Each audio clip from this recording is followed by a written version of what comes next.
හොඳයි.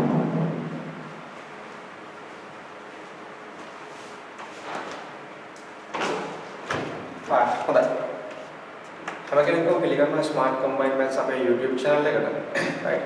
2021 උසස් පෙළ විභාගයේ ප්‍රතිඵල ආවා. සමාන ප්‍රතිඵල සතුටුදායකයි සමාන සතුටුදායක ප්‍රතිඵලත් ඇති. right. කොහොම හරි කමක් නැහැ. මම අද මේ වීඩියෝ එක කරන්න හිතුවේ දැන් 21 උසස් පෙළ ඉවර වෙලා 22 ප්‍රතිඵල ආවට පස්සේ 22 නැවත ලියන්න බෑ. right. වෙනද නම් ඕකට සැලකිය කාල පරාසයක් තිබ්බා. දැන් අපිට ඉතුරුලා තියෙන මාස 3. right. එතකොට මේ මාස 3 ඇතුළත ඔයා හරි ප්ලෑන් එකක් නැතුව වැඩ කරොත් කලින් පාර වගේම ප්‍රතිඵලයක් මේ මාස 3 කොච්චර මහන්සි වුණත් Tamanට තියෙන්න පුළුවන්. අන්න ඒක නැති කරගන්න නම් ඔයාට හොඳ ප්ලෑන් එකක් එක්ක වැඩ කරන්න ඕනේ. ඒ ප්ලෑන් එක ගැන අයිඩියා එකක් දෙන්න තමයි අද මම මේ වීඩියෝ එක කරන්න හිතුවේ. මොකද ගොඩක් ළමයි කියන දැන් මාස 3ක් මදි වැඩ කරගන්න අපිට මාස 3කින් කරන්න බෑ. නමුත් විභාග දෙපාර්තමේන්තුව නියම කරන්නේ මාස 3යි නම් අපිට සිද්ධ වෙනවා ඒකට ලෑස්ති වෙන්න. මේ මාස 3 ඇතුළත මේ දේවල් අපිට සපුර ගන්න සිද්ධ වෙනවා. right. එතකොට දැන් නිකන් හිතන්නකො තමන්ගේ ෆස්ට් එකේ ප්‍රතිඵලය මම කතා කරන්නේ හම්බෙන්න පුළුවන් අඩුම ප්‍රතිඵලය ගත්ත ළමයාගේ තැන ඉඳලා. හිතන්නකො පළවෙනි ෂයි එකේ වා ගත්ත F එකක් කියලා. එතකොට ඔයා මේ මාස 3 කිසිම ප්ලෑන් එකක් නැතුව වැඩ කරොත් මේ ප්‍රතිඵලෙම මේ මාසෙ ඉන්න පුළුවන්. මේ ඊළඟ ෂයි එකේ ඉන්න පුළුවන්. ඒ නිසා ඔය ඉස්සල්ලාම මේ මාස 3 ඇතුළත ඉස්සල්ලාම කරන්න ඕනේ ඔයාගේ S එක හදාගන්න.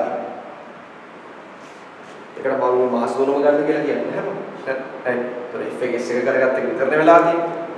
ඊට පස්සේ උත්සාහ කරන්න ඕනේ මේක C එකක් කරගන්න. එතනින් පස්සේ තමන්ගේ කැපවීම උත්සාහය right වගේ දේවල් මත තමන්ට පුළුවන් මේක AB සමාන්තකතා අරගෙන අනිවාර්යෙන් පුළුවන්. බැරි. right. මොකද හැම කෙනෙක්ම දක්ෂයි. මැච් කරන්න ලේසියෙන් ළමයින්ට බෑ. අනිවාර්යෙන් දක්ෂයෙක් වෙන්න ඕනේ. right. රාවට ගියාට හැමෝටම මැච් කරන්න තෝරගන්නෙත් නෑ. ඒ නිසා මේ වැඩේ කරන්න බැරි නෑ. ඒක කරන්න පුළුවන් වැඩ. එතකොට මේ වැඩේ කරන්න ඕනේ කොහොමද කියන එක ගැන මේ ප්ලෑන් එක අපි දැනටමත් අපේ පන්ති වල වැඩ පටන් ගන්න තියෙනවා. මේ මට්ටමේ ඉන්න ළමයෙක් මෙතනට යන්න ඕන වැඩ ටික මොනවද? මේ මට්ටමේ ඉන්න ළමයෙක් මෙතනට යන්න ඕන කරන්න ඕන වැඩ මොනවද? මෙතනින් පස්සේ මේ මට්ටම් වලට මොනවද කරන්න ඕන වැඩ? ඒවට අදාළව ප්ලෑන් අපි හරි ගස්සලා ඒ සියලුම ප්ලෑන් වලට අදාළව පේපර්ස් කරලා නැවත සිද්ධාර්ථ කොටස් මතක් කරලා දීලා අපි මේ ප්ලෑන් වලට වැඩ කරා යනවා. දැන් මගේ ප්ලෑන් එකක් ගැන දාලා අයිඩියා එකක් ඔයාලට දෙන්නම් මෙහෙම. right. දැන් ඔයා හිතන්නකෝ ඔයාට F එකේ ඉන්න කෙනා ඔයා S බවට පරිවර්තනය කරගන්න නම් ඔයාට ඕනේ සම්පූර්ණ ලකුණු 2000. කියන්නේ PO සහ ඇප්ලයි කියන පේපර්ස් දෙකෙන්ම ලකුණු 700ක් ඔයා එකතු කරගන්න ඕනේ. ලකුණු 2000 ලකුණු 700ක් ඔයා එකතු කරගන්න F කියන එක S කරගන්න. එතකොට තමන් දැන් හිතන්න මේ ලකුණු 700 ඉබේ පහළ වෙන්නේ නැහැ. දැන් මම මේ ඔයාලට කියන්නේ මම දැන් මේ පාර ළමයින්ගෙත් එක්ක වැඩ කරද්දී අපි පාවිච්චි කරන ප්ලෑන් එකේ කොටස් right. දැන් එතකොට ඔයාලා ලකුණු 700 ඉස්සෙල්ලාම හදා ගන්න ඕනේ. ඒ කියන්නේ ලකුණු පහ හම්බෙන පොයින්ට් වලින් right. දැන් අපි දන්නවනේ කම්බයින්ඩ් මැත්ස් වල ප්‍රශ්නයකට හම්බෙන ලකුණු 5යිනේ අඩුම ලකුණු. ඒ වගේ පහේ පොයින්ට් ඉස්සෙල්ලාම ඔයාලා ලේසි කොටස් 140ක් තියෙනවා ඒක හොයාගන්න ඕනේ. 140ට තියෙනවා.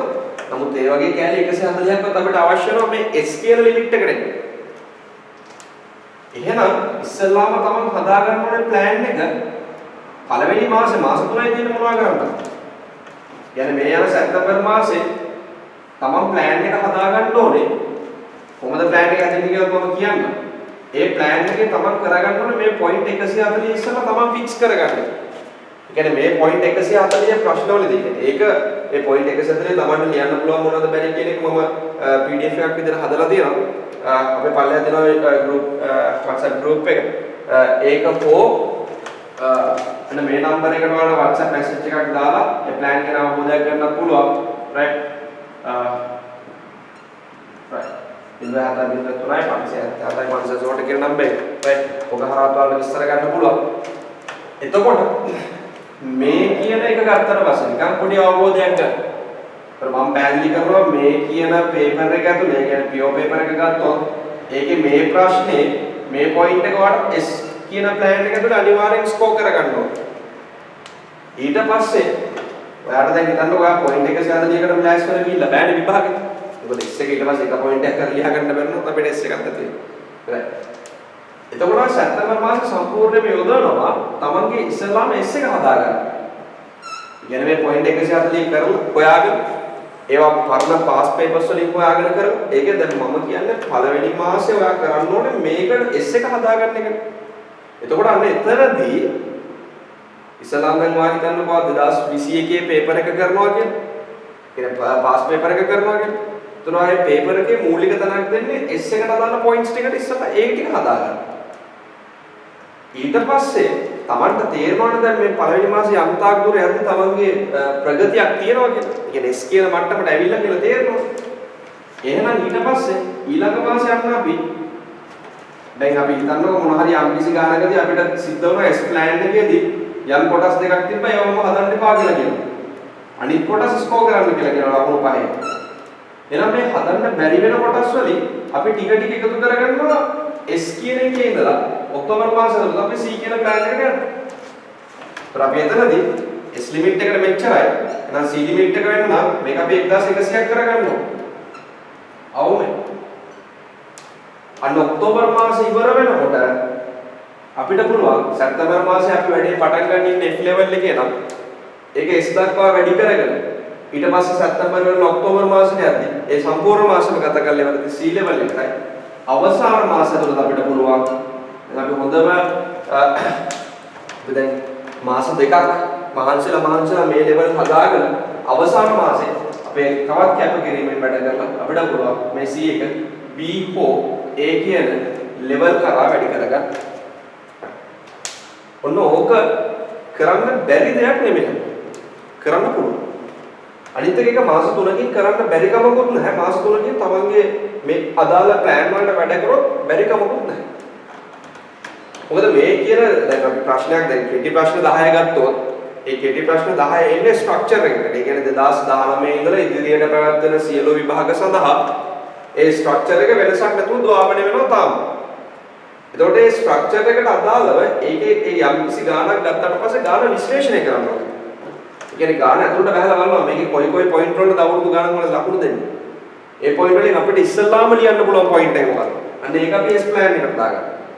ওই විදිහට PO සහ ඇප්ලයිඩ් වලින් අපි ඉස්සල්ලාම මේ පොයින්ට් එකතු කරන විදිය හොයනවා. එතකොට නිකන් හිතන්නකෝ පළවෙනි මාසේ S කියන මාජින් එකට යන්න ඔයා පේපර් එකක් කරනවා 2020 පේපර් එක එකපාරක් කරනවා. ඒකෙන් ඔයාගේ මාජින් එක S කියන එක.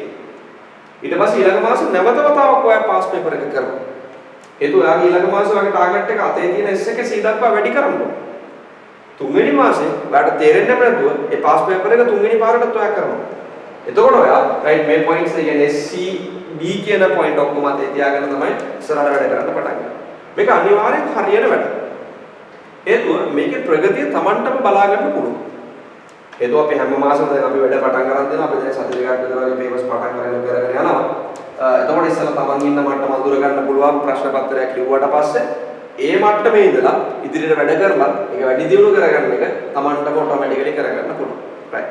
මම ගෲප් ලින්ක් එක දාලා තියෙනවා වීඩියෝ එක පල්ලෙහා. රයිට්. අවශ්‍ය කෙනෙක් ඉන්නවා නම් ජොයින් වෙලා මේ ප්ලෑන් වල වැඩ කරලා බලන්න. රයිට්. මේ මාස 3 මේක කරන්න. බැරි වැඩක් නෙමෙයි කරන්න පුළුවන් වැඩක්.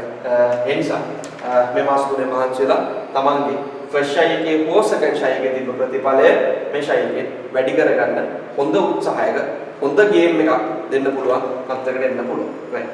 එහෙනම් ඔක තමයි අපිට කතා කරන්න තියෙන්නේ F2 AB plan කියන එක. රයිට්.